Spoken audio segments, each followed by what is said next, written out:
አቶ ሀጂ አወል አርባ የአፋር ክልል ርዕሰ መስተዳድር፣ ክብርት ዋና አፈጉባኤ፣ ክብርት ወይዘሮ ጫልቱ ሳኒ የከተማና መሰረተ ልማት ሚኒስትር፣ የተከበራችሁ የክልልና የፌዴራል አመራሮች፣ ስቴት ሚኒስትሮች፣ የተከበራችሁ የሃይማኖት አባቶች፣ የሀገር ሽማግሌዎች፣ የተከበራችሁ ከፌዴራል ከክልልና ከከተማ አስተዳደሮች የመጣችሁ የአስረኛው የኢትዮጵያ ከተሞች ፎረም ተሳታፊዎች እና ጥሪ የተደረገላችሁ እንግዶች፣ ክቡራንና ክቡራት፣ ከሁሉ በማስቀደም በአፋር ክልል በሰመራ ሱልጣን አሊሚራህ ሃንፍሬ ኤርፖርት በደረስንበት በትናንትናው ዕለት የደመቀ አቀባበል ላደረጉልን የክልሉ መንግስት ፕሬዝዳንት፣ ክብርት አፈ ጉባኤ፣ አጠቃላይ የአፋር ክልል አመራር፣ የሰመራና ሎጊያ ከተማ ነዋሪዎች፣ የሃይማኖት አባቶች፣ የሀገር ሽማግሌዎች ላደረጋችሁልን ሞቅ ደመቅ ያለ አቀባበል ምስጋናዬን ማቅረብ እፈልጋለሁ።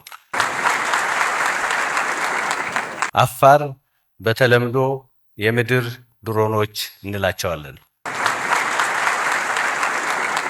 አፋር ምንጊዜም የኢትዮጵያ ድንበር ጠባቂ፣ የኢትዮጵያ ታሪክ ምንጭ፣ የኢትዮጵያ ኩራት የሆነ ህዝብ ነው።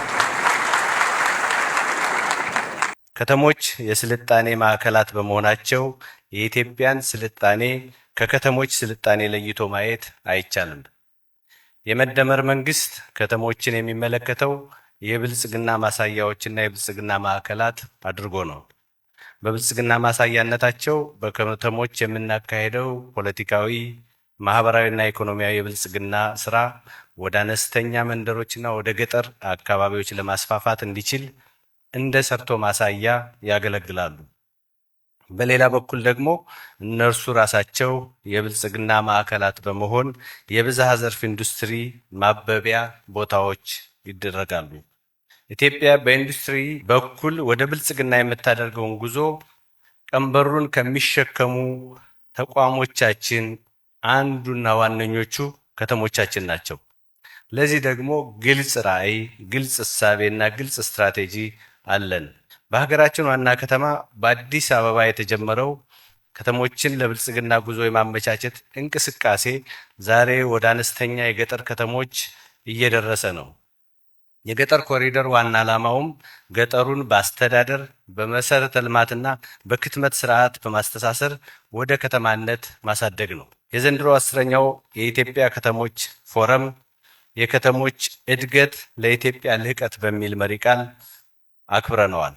ለኢትዮጵያ ልህቀት ስንል በመሰረተ ልማት፣ በመልካም አስተዳደርና አገልግሎት አሰጣጥ፣ በዲጂታል መሬትን በተገቢው መንገድ በማስተዳደር ገቢን በኢኮኖሚ ልክ በመሰብሰብ የህዝብን ጥያቄዎች በመመለስ ህብረ ብሔራዊ አንድነትን በማስፈን ገዢ የወል ትርክትን በማጽናት ኢንዱስትሪና ቱሪዝምን በማሳለጥ የሌማት ትሩፋትን በማስፋፋት ድሃ ተኮር ስራዎችን ባህል በማድረግ ወዘተ ኢትዮጵያን የላቀ ደረጃ ላይ ማድረስ ማለት ነው።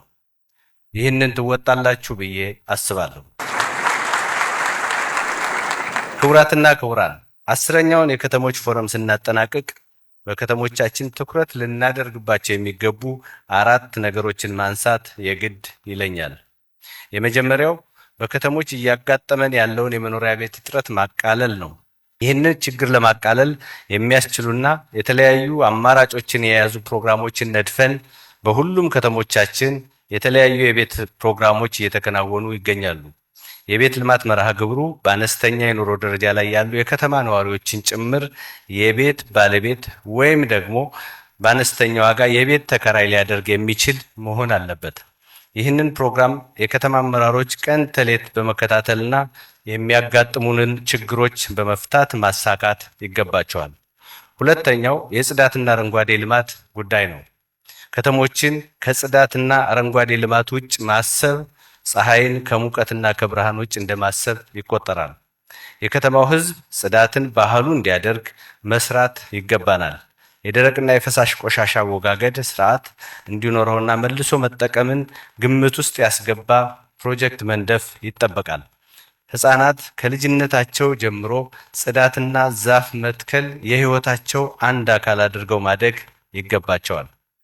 ሶስተኛው በየአካባቢያችን የሚገኙ ሃይማኖታዊ፣ ባህላዊ፣ ታሪካዊና ተፈጥሯዊ ሀብቶቻችንን በአነስተኛ ወጪ የህዝብን አቅምና እውቀት በማዋሃድ የየአካባቢዎቻችንን ቁሳቁሶች በመጠቀም ወደ ቱሪዝም ሀብትነት መቀየርና ኢኮኖሚያችንን ማሳደግ ነው።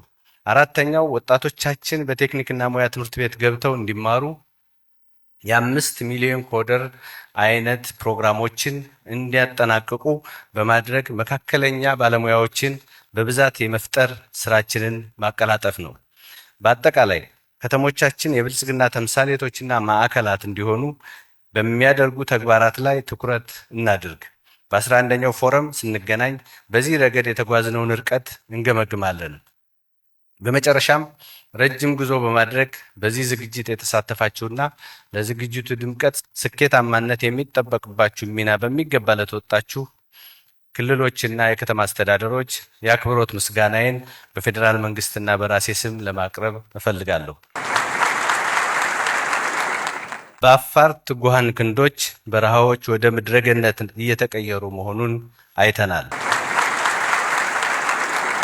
የአፋር ህዝብ በኢትዮጵያዊነት መሰረት ላይ የታነጸ በመሆኑ ከላይም ከጎንም የሚጮኸው ጩኸት ሁሉ ከዓላማው የማያነቃንቀው ጽኑ ህዝብ ነው።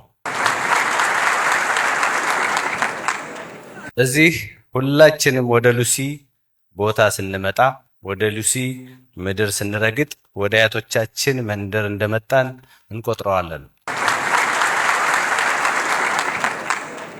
በአያቶቻችን መንደር ሆነን የቀደመ ታሪካችንንና የሉሲ ልጆች እና የልጅ ልጆች የተጓዙበትን ባህር አሻግረንም እናያለን።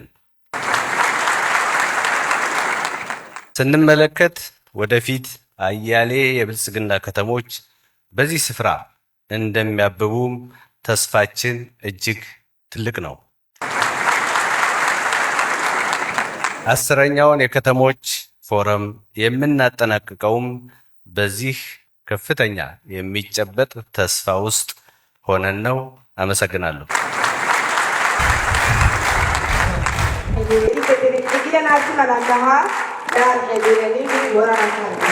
ክቡራትና ክቡራን፣ አሁን ሁላችንም ከመቀመጫችን ተነስተን የኢትዮጵያ ፌዴራላዊ ዲሞክራሲያዊ ሪፐብሊክ ምክትል ጠቅላይ ሚኒስትርና የዕለቱ የክብር እንግዳችንን ክቡር አቶ ተመስገን ጥሩነህን በክብር እንደተቀበልናቸው በክብር እንሸኛቸዋለን።